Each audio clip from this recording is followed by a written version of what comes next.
On January 20th, 2008, Breaking Bad made its debut on AMC. In what would soon become known as the most iconic television show of the second golden age of television, the world was transported into one defined by Walter White, the lead character in the show immortalized by Bryan Cranston. Walter White, as designed by showrunner Vince Gilligan, had the most unique character arc of any lead character in modern television, turning Mr. Chips into Scarface. White starts the show as a disenfranchised and miserable public school chemistry teacher, a man who is defeated and has since succumbed to the banality and malaise of middle-aged existence. Everything in his life is defined by meaninglessness and spiritual poverty. He lives in the suburbs of Albuquerque, New Mexico. He drives a Pontiac Aztek. His wife demeans and disrespects him. Her biggest displays of affection are arranging bacon into numbers and giving him a casual hand job to celebrate his 50th birthday.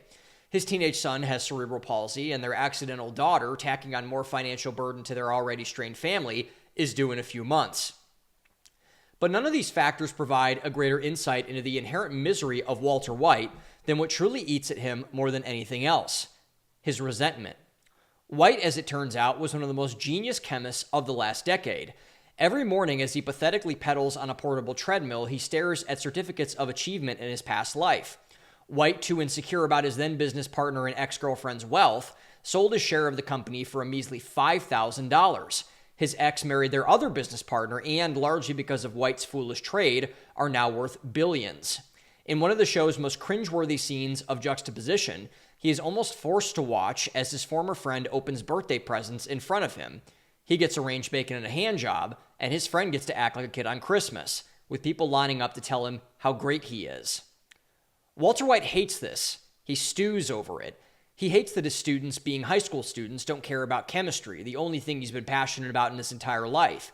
He hates that to make ends meet, he has to work at a car wash scrubbing those same students' hubcaps, most of them bought with daddy's money. He hates his life, every second of it. Moreover, he hates himself, because he knows that it could be so much different. The next day, he collapses at the car wash and is taken to the hospital. He zones out as the doctor gives him the worst diagnosis he could: inoperable stage 4 lung cancer, most likely attributable to the fumes inhaled at the company he built off of his labor, but yet cannot reap any of the rewards. When he arrives back at the car wash in a haze, White finally stands up for himself, lashing out at his tyrannical boss. After leaving, he goes back to his paltry house, sits on his couch, and begins to wait to die. However, after this, White experiences a glimmer of hope. His brother-in-law and de facto best friend, Hank Schrader, a star DEA agent, takes him on a raid for a highly addictive and fast-growing new street drug, crystal meth. White, astounded at the amount of money these criminals make, can't believe his eyes. His mind gets blown a second time when he not only spots but recognizes one of the dealers, Jesse Pinkman, a former subpar student of his, fleeing the scene. White tracks down and blackmails Pinkman into partnering with him to do the unthinkable: cook crystal meth.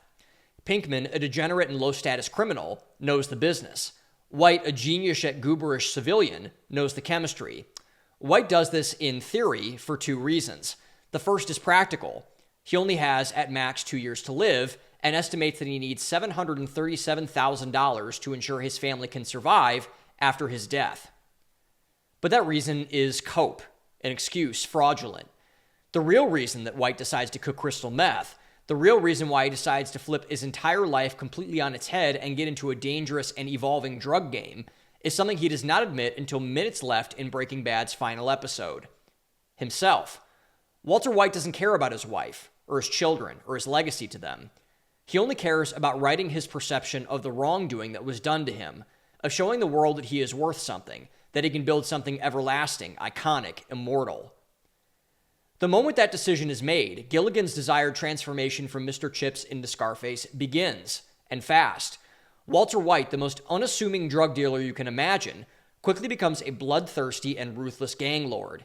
He shaves his head and grows a goatee, adopting the moniker of Heisenberg after his chemist hero. His product becomes the best on the market almost immediately. He begins lying to his wife, laundering money, and murdering people in droves. Escaping death by the skin of his teeth time and time again, White's underground status soon begins to reflect everything he's ever desired. The crazy thing about the evolution of Walter White from bumbling suburban dad and schoolteacher into said ruthless drug lord was not anything to do with the show itself. Rather, like all other anti-heroes of the era, it was the reaction of the fans. They cheered when Walter White ran over someone with his car, or allowed Jesse's girlfriend to overdose on drugs, or felt no remorse when he caused a plane crash that killed dozens. It's all part of the dopamine kick of White's now completely unhinged lust for control, power, recognition, and validation.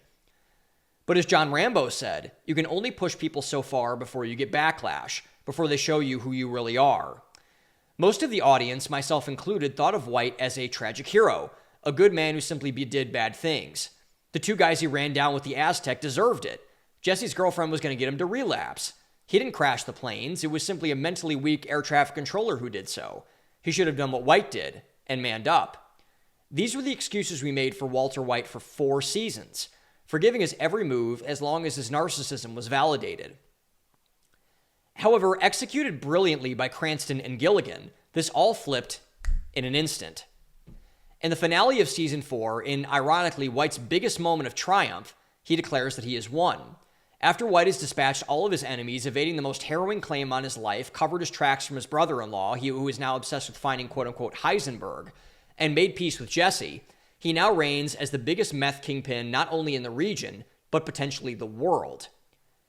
Yet the audience knows something the rest of the characters don't. Jesse, who had a wedge driven between him and White through menacing meth kingpin Gus Fring, had nearly killed White in the episode before.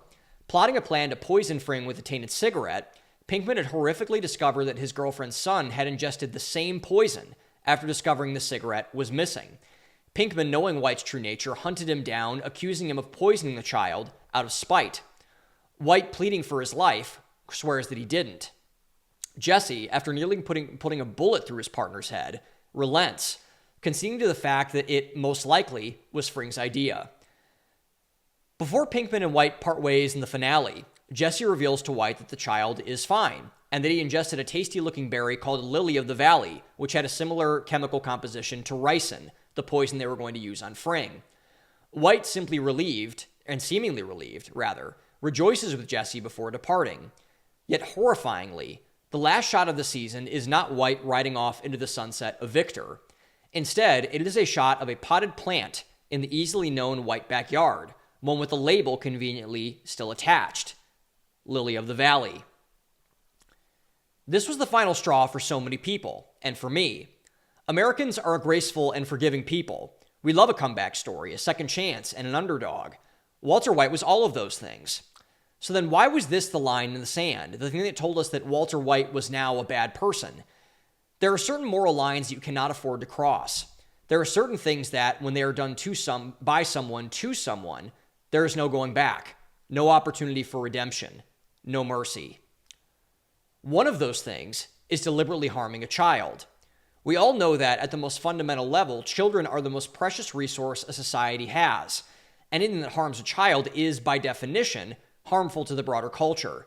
Children are our birthright, our destiny, our future, our most tangible value add to the whole of a culture. Anything that harms them harms us. Everything around us should be as highly optimized as possible for them to flourish, so that when it comes time for them to adopt the responsibility of inheriting a culture, they can do so to the best of their ability. When Walter White poisoned a child, that was the final straw. This is no longer a man, quote-unquote, doing it for his family. This is no longer a man who had been wronged and was finally expressing his opportunity to get what he deserved. This is a bad man, an evil man, a reprehensible man, one so self-absorbed that he was willing to play the role of the Pied Piper for a child's near demise in order to ascend to the top of the twisted status hierarchy of the drug trade. It's sick, and it's wrong. Walter White, both in the show and in fan perception of the show, never recovered. But yet, strangely, those same people have all fallen silent for not just one poisoning of a child, but of the mass poisoning of all of our children. It wasn't just happening to a poor fictional boy in the best television series of our era. It's happening right now. And to the should-be horror of all of us, our elites, the ones who have anointed into positions of power to guide our society, and the birthright of our children, have not only allowed, but encouraged it to happen. 2 years ago this week, Robert F. Kennedy Jr. announced that he was running for president on one of Tucker Carlson's last Fox News broadcasts. The news sent waves throughout the entire political landscape. The Republican primary debates were shaping out to be a massive waste of donor money, a nothing burger, because of the grim reaper of Donald Trump. Slowly but surely, they were all dropping like flies, conceding their inadequacy to the desires of the Trump base. But what was even more shocking was that Bobby Kennedy dared to cross the even more intense Rubicon of the Democratic Party, a party that for the longest time had been defined by his family, including his own father, one of the great Americans of the past 100 years. Joe Biden was still being propped up as a valuable and viable candidate on the ticket. He was as sharp as a tack, all of his allies stated. He was as sharp as a tack. All of his allies lied. When everyone immediately thought when Bobby Kennedy declared was the same as what would happen on the Republican ticket. What's the point? The Republicans that are running may have some good ideas, but they're not Donald Trump. For some, including myself, the same thought occurred on the Democrat side. Bobby Kennedy may have some good ideas, but he's not Joe Biden. However, as soon as Bobby Kennedy blacklisted from all mainstream outlets due to libelous claims of conspiracy theories and crackpot accusations, the scales immediately melted from people's eyes. Everything that people had thought was true turned out to not be so. The Democrat Party was not the party of Bobby Kennedy Sr., or John F. Kennedy, or even Bill Clinton. Instead, it had changed into something much more radical and much more sinister. Bobby Kennedy ran on three primary causes: ending the corporate capture of government agencies, ending the chronic disease epidemic, and ending the Ukraine war. The Democrats, he stated, were the party of freedom, of peace, of sovereignty. They were the ones who advocated for the civil rights of children and ethnic minorities. They had an inherent distrust of corporations, the intelligence community, and our security state. They protested wars, not cheered them. Quote, "I'm a Kennedy Democrat," was one of his most powerful slogans in the campaign. But this was a lie. It took all of a couple months for Bobby Kennedy to discover that his family's party didn't exist anymore. It was completely captured by corporations, government agencies, the intelligence community, and the security state. It was addicted to foreign wars, as evidenced by Joe Biden's withdrawal from Afghanistan and saber-rattling in Eastern Europe and the Middle East. But the place where this was most evident and most appalling was exactly the place where Bobby Kennedy cared the most, and what he had dedicated his life to for his entire existence: public health, particularly of children. RFKJ, an environmental lawyer by trade, has spent his entire life suing companies like Monsanto, cleaning up the Hudson River, and banning things like pesticides. His running mate, Nicole Shanahan, had joined his campaign specifically due to the fact that she believed her daughter, who was diagnosed with autism, was affected by chronic disease. Ever since the era that his father and uncle had left the political arena, all of our elites, both Democrats and Republicans, have turned a blind eye to the chronic disease epidemic. Obesity rates for children have exploded. Cancer rates in young adults are alarmingly high. Both young men and young women show dangerous levels of infertility and sterility. Mental health disorders have ravaged their minds. The food pyramid and standard American diet were filled with ultra-processed foods, seed oils, and other dyes and toxins that were banned in nearly every other country but ours on Earth. Bobby Kennedy should have been dubbed a hero for drawing attention to this. As mentioned, there is nothing more precious to a society than the health and prosperity and promise of its children. If they fail, a society fails. Period. Bobby Kennedy and his Make America Healthy Again movement, bolstered by titanic figures such as Casey and Callie Means, Jillian Michaels, and Senator Ron Johnson, was the most effective and popular grassroots movement since Donald Trump's Make America Great Again movement took center stage a decade before this. But instead, the posture our elites took towards him was the complete opposite: total and complete villainization. Bobby Kennedy's a crackpot, they said. He's insane, a kook, a nut job. But why? Because he said the consistent diet and exercise regimens most likely do better than Ozempic or vaccination? Because he doesn't care for our government agencies being a bit too cozy with the corporations they're tasked with regulating, and all of them seem to be manned by people we didn't elect and seemingly can't get rid of? That our children are collectively stalling out in midair? The answer to all of those questions is yes. When Bobby Kennedy endorsed Donald Trump on August 23rd of last year, it was the most seismic combination of populist movements in recent American history. The unlikely yet supremely powerful alliance between MAGA and MAHA was, in my estimation, the biggest nail in the coffin for Donald Trump winning the 2024 election. Bobby Kennedy provided cover for Trump because Trump knew MAHA's influence. The posture of our elites towards the MAHA movement tells us something that goes beyond health. In Kennedy's 10th Senate confirmation hearing to become Secretary of Health and Human Services, which Trump had promised in return for his endorsement, everything he had talked about for decades was on full display. Bernie Sanders, who made a living as a walking hypocrite surrounding big government and big business corruption, accosted him about onesies. Kennedy laughed out loud when Elizabeth Warren, who vacuumed up millions from pharma companies to fund her career, reprimanded him about him not joining the boards of pharma companies after he left his post at HHS. Every single Democrat senator, the people that claim to care about the marginalized and oppressed, voted against his confirmation to do something different to save our children from the treadmill of chronic disease.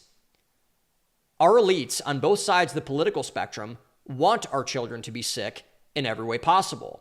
As Callie Means has repeatedly and rightly stated over and over again, there is nothing more profitable to them than a sick child.